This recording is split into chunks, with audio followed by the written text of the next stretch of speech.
விநாயகர் புராணம். இழித்தகையர் கேட்டாலும் பாவங்கள் முற்றும் நீக்கப்பெற்று வானுலகப் பதவியை அடைவார்கள். நல் வழியினர் கேட்டாலோ சுயம்புவான கணேசரின் திருவடித் தாமரை நிழலை அடைவார்கள். விநாயகர் புராணம். முதலாவது உபாசன காண்டம் 6. சோமகாந்தனின் முற்பிறவிக் கதை தொடர்ச்சி. பிறகு சிற்பிகளையும் கலைஞர்களையும் வரவழைத்து கணபதிக்கு கோவில் கட்டத் தொடங்கினாய்.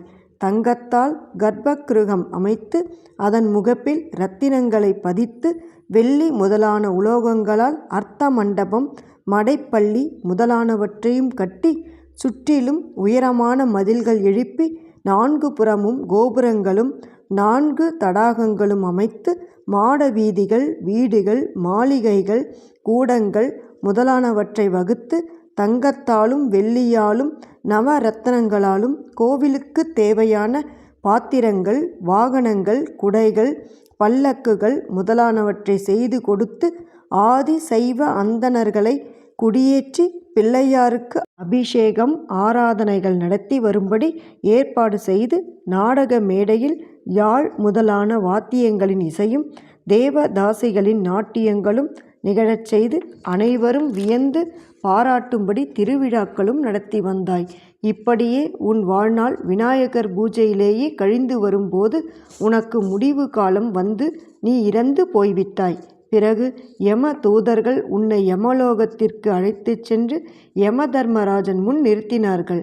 அவன் சித்திரகுப்தனை கூப்பிட்டு உன் பாவ புண்ணிய கணக்கை சொல்லும்படி விசாரித்தான்.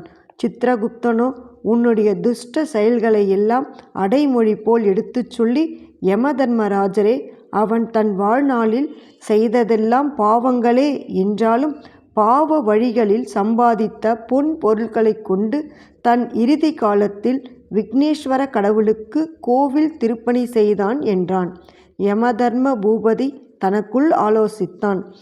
நீ அளவிறந்த பாவங்கள் செய்திருந்தாலும் அப்பாவங்களெல்லாம் உன் அந்திம காலத்தில் விநாயக கடவுளின் ஆலய திருப்பணி செய்த ஒரு புண்ணியத்தில் பஞ்சுப் பொதியில் ஒரு தீப்பொறி பற்றி ஒழிந்து போவது போல் உன் பாவங்களெல்லாம் மறைந்தொழிந்தன. இருந்தாலும் நீ அந்த தீவினைகளுக்குரிய பலனை அனுபவித்தே ஆக வேண்டும் என்று யமதர்மராஜன் முடிவு கட்டினான். உன்னுடைய அடுத்த பிறவியில் பாவத்தையும் புண்ணியத்தையும் முதலிலோ பிந்தியோ அனுபவிக்க வேண்டுமென்று உன் விதி நிர்ணயிக்கப்பட்டது. நீயோ உன் அடுத்த பிறப்பில் புண்ணியத்தை முதலில் அனுபவித்துவிட்டு பிறகு பாவத்திற்கேற்ற பலன்களை அனுபவித்து விரும்புவதாக யமதர்மராஜனிடம் சொன்னாய். அதன்படியே இந்த பிறவியில் அமைந்துவிட்டது. அதாவது இந்த பிறவியில் நீ ஒரு மன்னனாக பிறந்து உன் புண்ணிய பலன்களை முன்னோர் அனுபவித்துவிட்டு இப்போது நீ தீவினைகளின் பலனாக இந்த கொடிய வியாதியை அனுபவிக்கிறாய். இது நீங்குவதற்கு விநாயகப் பெருமானை நீ வழிபட்டு வர வேண்டும் என்று பிருகு முனிவர் கூறி முடித்தார்.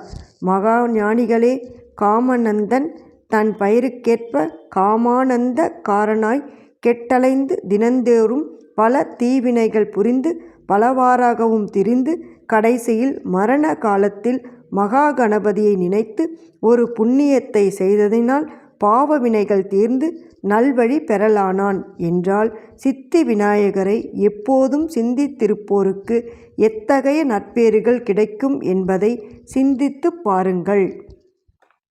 விநாயகர் புராணத்தின் தொடர்ச்சியை தொடர்ந்து கேளுங்கள். இந்த மனித பிறவி அடைய வேண்டிய பயன்களையெல்லாம் ஒருங்கே அடைந்தோம். ஓம் ஸ்ரீ மகா கணபதியே நம.